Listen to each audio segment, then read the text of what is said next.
Kwa habari za entertainment, sports, politics, usisahau kusubscribe au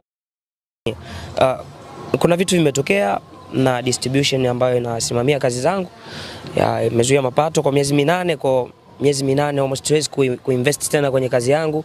Sio kama siwezi kurekodi, yes, mimi na rekodi kila siku, na ndio maana nawapostia watu kuona kwamba bwana mimi nafanya kazi ila hazitoki kwa sababu kuna hicho ambacho tumekiwasilisha, right? Lakini namshukuru Mwenyezi Mungu kimefika kwa walezi wetu BASATA. Nadhani itakuwa ni vizuri zaidi kama kikifanyika kwa haraka, ili ndoto ya kijana mimi isije ikafifia na isije ikapotea ikaishia kwamba msanii ambaye ni wa Kitanzania, kijana ambaye alikuwa anapambania career yake imepotea kwa sababu ya kuwa tofauti na kampuni fulani. So niwaombe tu wazazi wangu BASATA, walezi wetu, shirika ambalo mimi naamini ndio baba yangu ndio mama yangu, kwa sababu wao ndio wametuwekea maadili pia ya muziki wetu wa Tanzania, wanisaidie kwa hili liwe kwa uharaka zaidi, kwa sababu pia kutetea career yangu pia. So yes.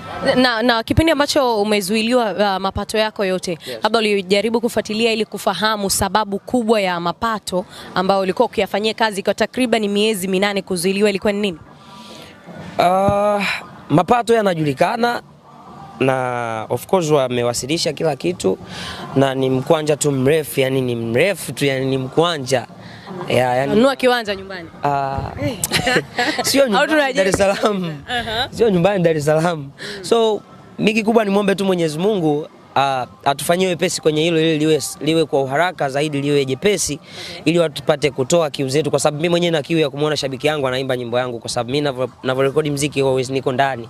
So nahitaji kuona improvement kwa watu kwamba ulichokifanya it's a big thing, yeah. Okay, sawa. It's a long time. Muziki umebadilika, naweza nikasema hivyo. Sasa hivi tuna huu upepo wa mapiano. Yes. Na tukitazama Ibra hatujawahi kumuona kwenye hii nafasi.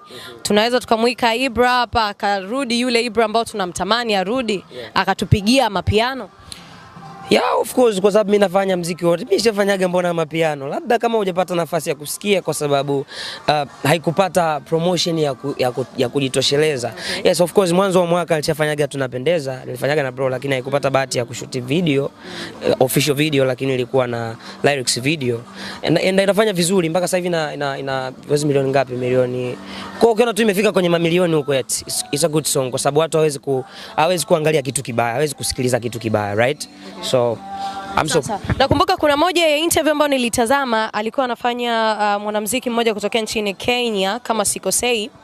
Jina anaitwa jina lake nimelisahau, limenitoka kidogo, ila aliulizwa Tanzania sasa hivi wanafanya muziki wa mapiano na unafanya poa sana, kwa sababu ndio muziki ambao kwa namna moja au nyingine unaweza kusema umeteka Afrika kwa ujumla, na mapiano unatengeneza, unaenda mbele, hata mbele tukiangalia duniani huko mapiano inafanya vizuri. Kwa nini Kenya wasanii wakubwa hawafanyi mapiano?